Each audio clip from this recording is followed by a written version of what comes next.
What's up, everybody? I am here with a community member of mine, Justin, and he just sent me a house, and we're going to figure out how we're going to write this offer. He tried to make it work cash. It's not working. So we're going to try subject to, and we may even try a hybrid deal. So Justin, how did you find this deal? This person, they went to my church, and I told them I'm an investor, and they pretty much just brought the deal to me. Told me that they were in some distress, so I pretty much just wanted to help them out, alleviate some of the pain that they're going through. So got Max here to help me out with this. So I love it.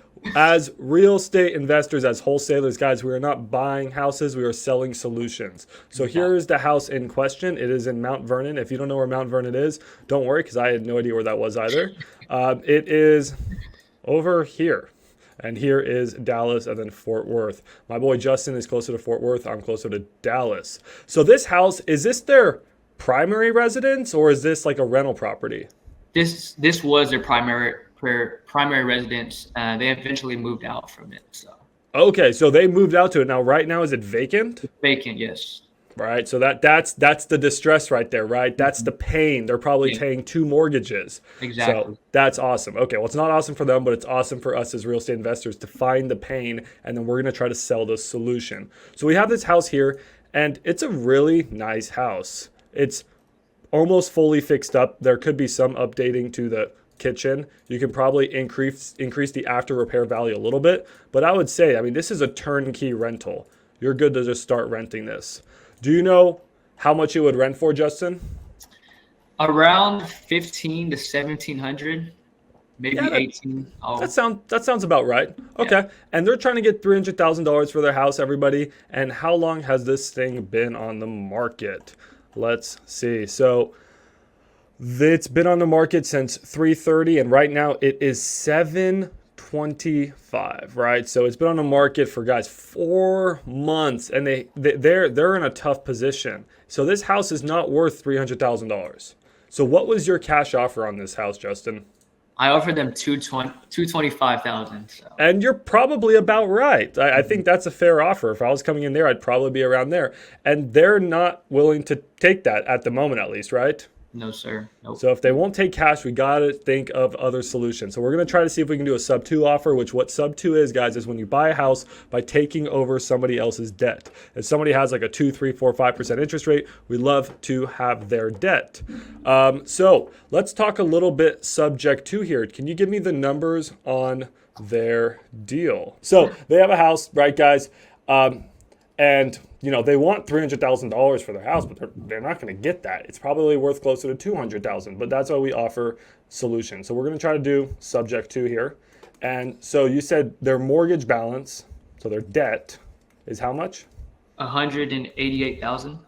Okay, so they have $188,000 of debt. Do you know the interest rate? Interest rate is at 3%. Amazing interest rate. Okay, cool. Now it's probably a 30-year loan. You probably didn't ask that, but I assume it's a 30-year loan. Yes. Okay.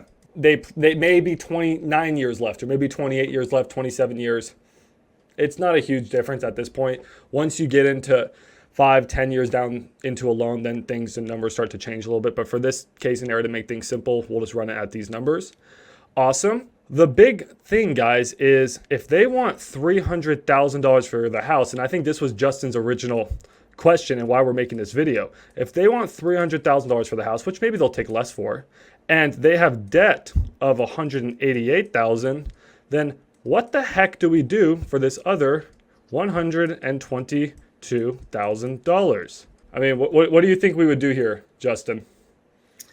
I mean, we could possibly do a seller finance with that rest of equity, do like maybe a hybrid deal on it. I Yep. mean, like that would help them the most. Yep. So that's exactly what we're going to be looking at here is, yeah, I mean, guys, I could easily come in here and pay this $122,000 cash, then take this $188,000 of debt, and that's how they get all their money. But guys, I don't want to come out of pocket $122,000 cash. That's a Hey, lot Max, of cash. I think it would be 111 $100,000. Am I dumb? I am so dumb. It's 112,000. 112. Yeah. My bad.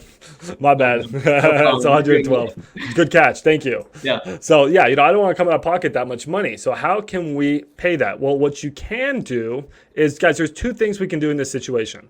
We can either say, hey, I will give you 50 grand cash, and you're going to end up selling your house for, oh no, I have to do math again. But I'm saying 138,000. And they may say, or 238,000. They may say no. Or they may say, okay, cool, right? So the question you really want to ask Justin, and this is really how you want to phrase it. You don't want to start talking about numbers. You don't want to start confusing them. You go up to these sellers. Right now they have a realtor, but they may get rid of their realtor soon here because she's not performing. You say, sellers, one, what do you think your house is worth? Now, they've already told you what they think it's worth, 300,000. Now, they may tell you 270, 280, right? When you're speaking with off-market deals, that's really the first question you ask. What do you think your house is worth? And then you ask the killer question. What do you want to get out of your house? How much money do you want to walk away with? What do you want to get out of your house? Now, that's a very different question. They may say, I just want $20,000. I just want to stop making these payments, whatever you can do. I need something. So then we got to figure out what they want. Right now, they're paying 2 mortgages. Yeah. How much is this mortgage on this property? Do you know? It's $1,492. That's principal, interest, taxes, and insurance. Right now, guys, they're paying $1,500 a month. If they can take our offer, they no longer have to pay this, right? So that's the pain. The pain they're feeling is $1,500 a month, which is a lot of money to lose. So they really are motivated. Now, between us, this PITI is going to go up when we buy the house because the taxes are going to go up because we're now investors and it's not homestead, and the assessed value is going to go up. So, between us, this may go up to like maybe 1,700, 1,800. So let's just say 1,800. Okay. And if we can rent for 1,800, it's going to break even. So we're going to cash flow zero, which is fine. But if we're going to cash flow zero, then I got to make sure that we don't pay a lot of down payment, right? So that's what we're going to have to explain to the sellers. We need to double check what the rent is. And you got to go to them and be like, hey, I'm going to buy this property. And when I buy it, your taxes are going to be this much. And I can show you how to look for that. You have to figure out what the tax bracket is in that area. Let's say it's 2%. You're buying the house for 250, let's say 300,000. That's $6,000 a year in taxes, which is, I don't know, like $500 a month, right? You figure out what their principal and interest is. Let's say it should say it on a mortgage statement. You know what their principal and interest is, not taxes and insurance? Let me see. Their principal is 341. Yep. And their interest is 533. So what's that, like $900? Yes. Okay. So let's say it's about 900, right? Then their insurance, guys, probably $200 a month. Okay. So that's 1,100. So then taxes, I don't know exactly, like we have to run the numbers, but let's just say taxes are, I don't know what the tax bracket is in that area. We'd have to look that up and see if it's 2.4%. I can check that real quickly. But even if it's 2%, then that's $500 a month, right? So now we're at a total of $1,600. 200, and then this is 500. That would be 1,600. So not a lot more than what they're doing. So maybe they didn't homestead this. There's a few questions I have. Or this could be closer to 1,700. But long story short is we want to figure out what this number is. Let's just say we tell them it's 1,700. And then we're going to say, hey, I can probably rent this for 1,700, right? Or maybe you can rent it for 1,800. But then you just explain to them like, hey, I got other costs associated with this property, right? I have to deal with tenants. I have to deal with toilets. I have to deal with management. I have to deal with everything. And I'm going to be probably losing money on this property. And I can't lose money. So what deal can we, work out? This is going to be a tight deal. So now if we flip back to our numbers here, we can pay this cash, which we don't want to do. Or we can do seller financing. So how that looks is the mortgage balance of $188,000 is in first position, and the second position is going to be seller financing.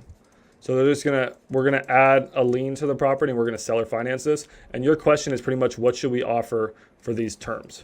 Yeah. That's very dependent on the seller and how much cash they need. But this deal is very tight, so you're just gonna have to explain to them, I can't afford to give you any cash now. We're going to try to do this for $0 down. Mm-hmm. And we're also going to try to get 0% interest on this. And I can teach you how to pitch 0% interest. But what you're going to explain to them is be like, I'm going to be able to come up on the price. The realtor involved in this is making things a little bit difficult, but we'll try to sidestep that. So the next thing we want to do is actually figure out what's a fair market value of the house. What is the house actually worth? So what we're going to do is we're going to flip over here to look at some comps. I'm going to power comp this, guys, just not waste your time. Here's a house that sold for $240. It's a very similar house. It's just a little bit less updated inside, but not honestly by much. Actually, this is a pretty nice house. So right off the bat, I'm thinking, hey, they want 300 grand for their house. That's probably too much money. This house was listed at 260, sold for 240. I'd say this is a very similar house. There's a little bit nicer of a house up here that sold for 300,000.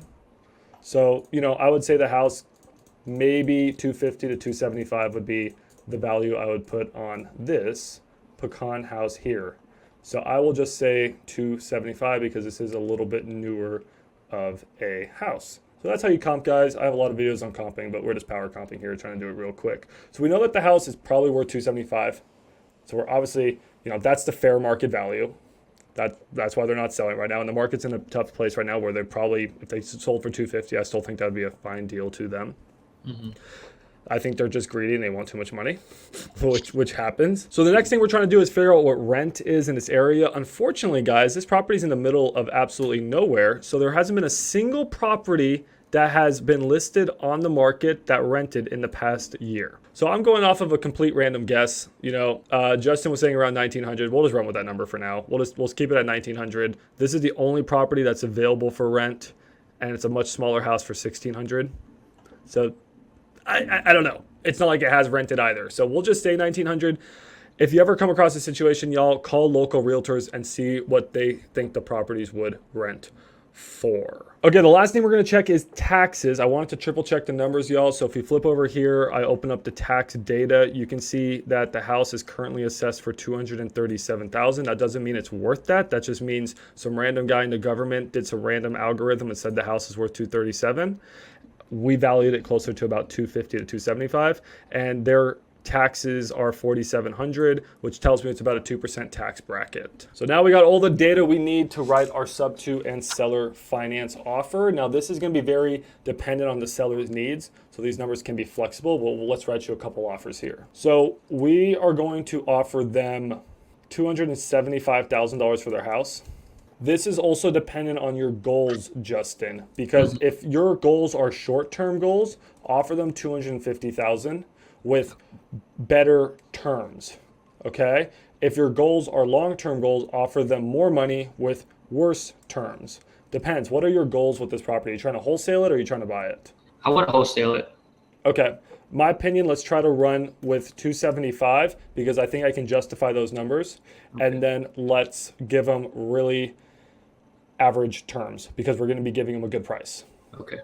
Sounds good. And let's get good terms for us, right? I give you the price you need, like Pace Mowbray says. I give you the price you need. You give me the terms I need. Exactly. Right? So let's do it here. So let's try it with 275. The realtor is going to be a problem. We'll come back to that. But let's say we give them 275 for the house and they have $188,000 in debt. Now, are they behind on their mortgage payments or they're current? They're probably current. They're current.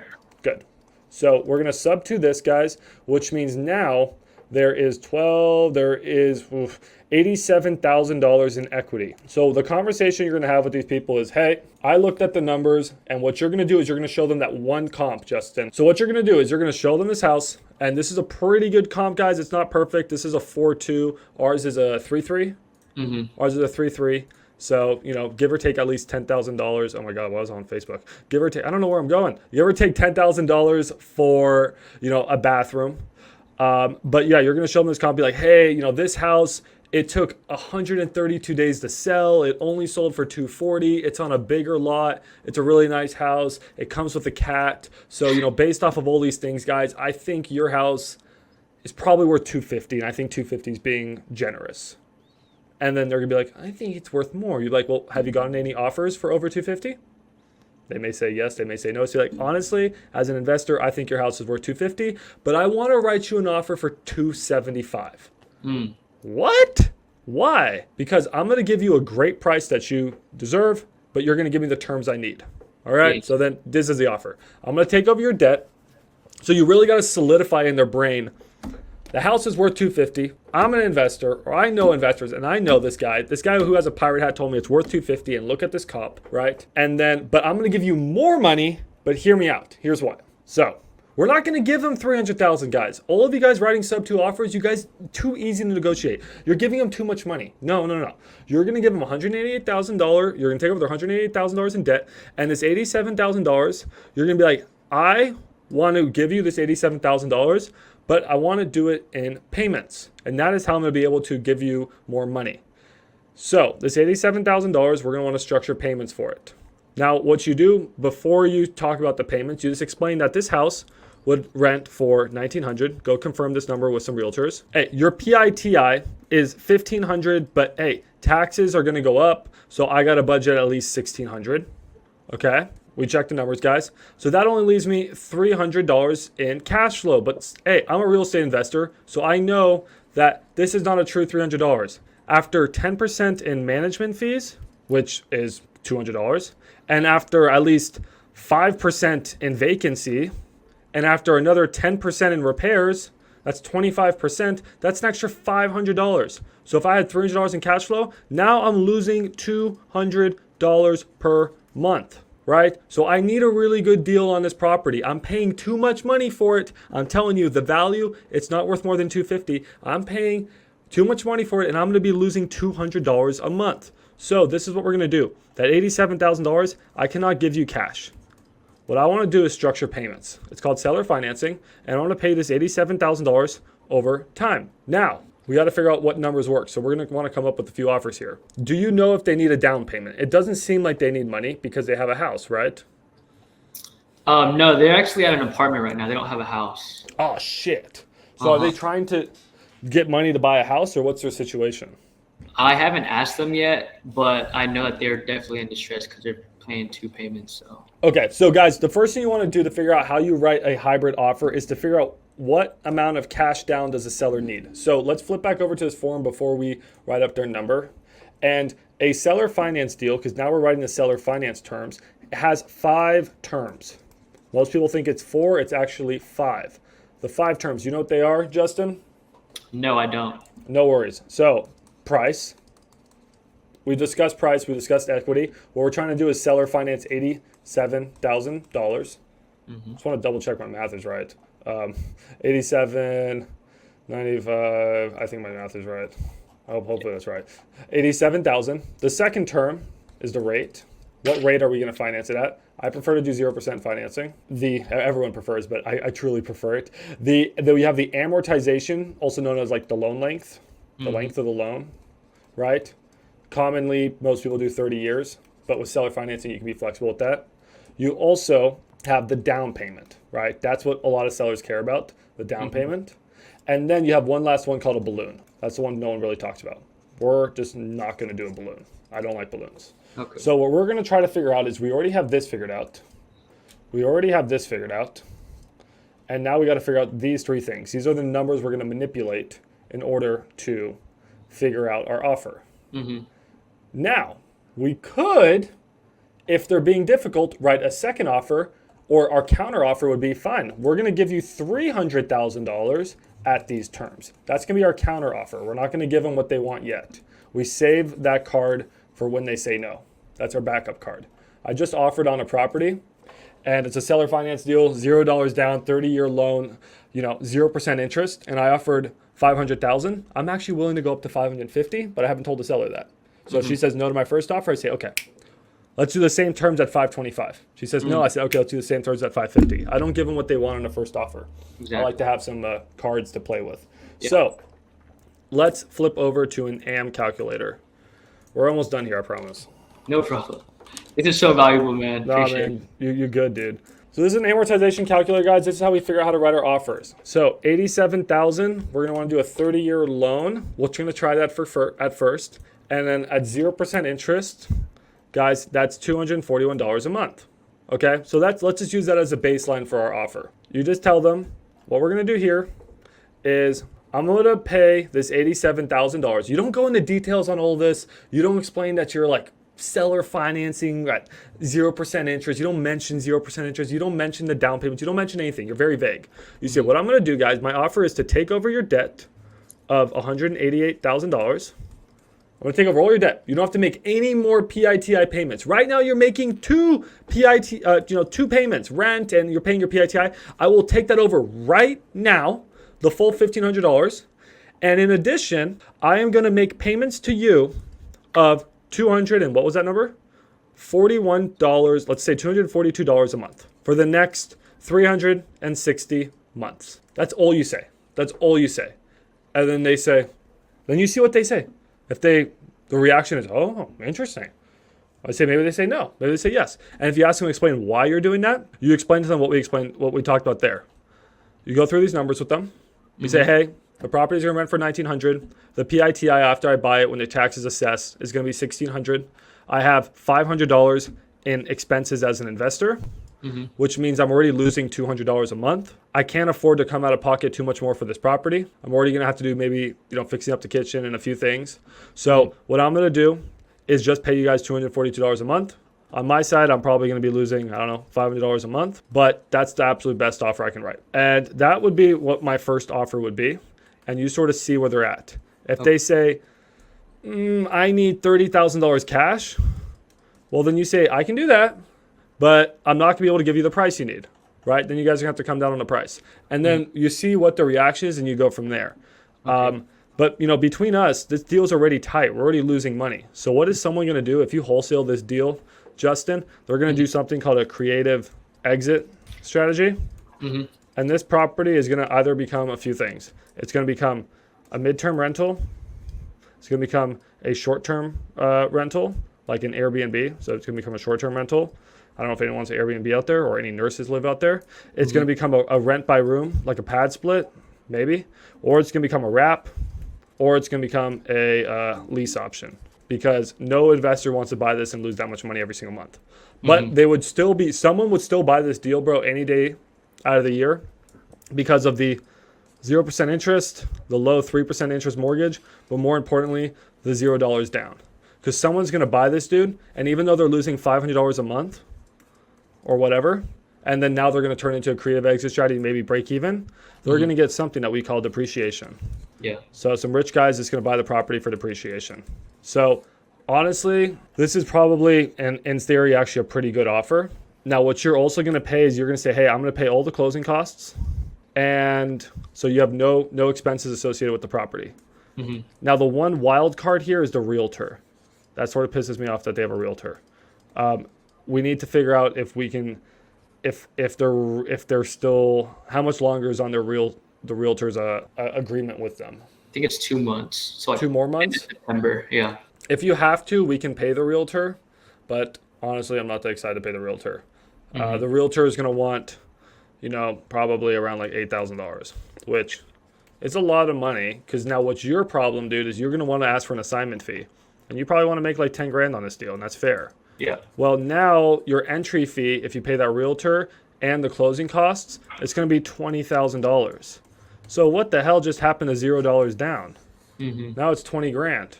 And now investors are going to look at this and be like, so I'm losing $500 and I have to pay you $20,000 to the right to lose $500 a month. Yeah. I don't know if it's that good of a deal, right? But if you can market it as $0 down with, no realtor fees, so that's it. I wouldn't mention the realtor for now. So my offer would be, just to summarize, I'm going to buy your house for $275. Explain to them why it's worth $250 and you're overpaying. I'm going to take over your debt of $188K, and then we're going to seller finance you the other $87,000 at $242 a month. I'm going to give you guys monthly checks of $242, and you just explain to them that's the best I can do. And then you see what their reaction. So that 242, does that come out of rent, or where does that 242 come out of for the investor to sell? He needs to pay it. Now, how he gets that money, whether he works, the night shift at a McDonald's, or he works the street at night, or he, is actually pulling that money out of rent, it's for him to pay. Most likely it's coming out of rent. So usually the goal is to have, let's say in this case, rent is $2,400, okay? And this is your rent. Your PITI is $1,800. And now you have a seller finance payment of $300. Well, that's usually your goal, right? Now you have $2,100 here and you have $2,400 in rent. So rent's paying for everything. In this case, we're in a deficit. So how he's going to pay that money is just going to come out of his own pocket. Okay. But some investors would be okay with that. Okay. Because like you said, they like that depreciation, right? They want that depreciation, and some investors may turn this into a midterm rental, a pad split, something, and that may increase the rent so that the deal ends up cash flowing. Got it. And that's honestly what you have to. You're not robbing these people because the deal's still not that great. So you just got to lay out the numbers for them. I like doing an email and just being like, guys, this property sucks for investors. It's a bad investment property and there's not that many retail buyers out there. So this is the best solution. And what I just need from you is to call some local realtors in that area and just confirm that that's the rent amount, because that's really the only thing I have not been able to confirm. Okay, got you. But I mean, if you can get that deal as I described it, I think you could make 10K on it. Okay. And then if you're close on it, I'll help you lock it up and I'll help you wholesale it. I mean, I don't really wholesale creative deals, but I may know someone that would buy it. Okay. But yeah, I mean, that was really good. Does that answer all your questions? Are you still confused about a few things? I mean, that was really good. But just in terms of if they wanted a down payment, just say like 5,000, how would we structure that if they you say, oh, absolutely. I completely understand why, you may need some money. Can you explain to me what you need the money for? We need money to move.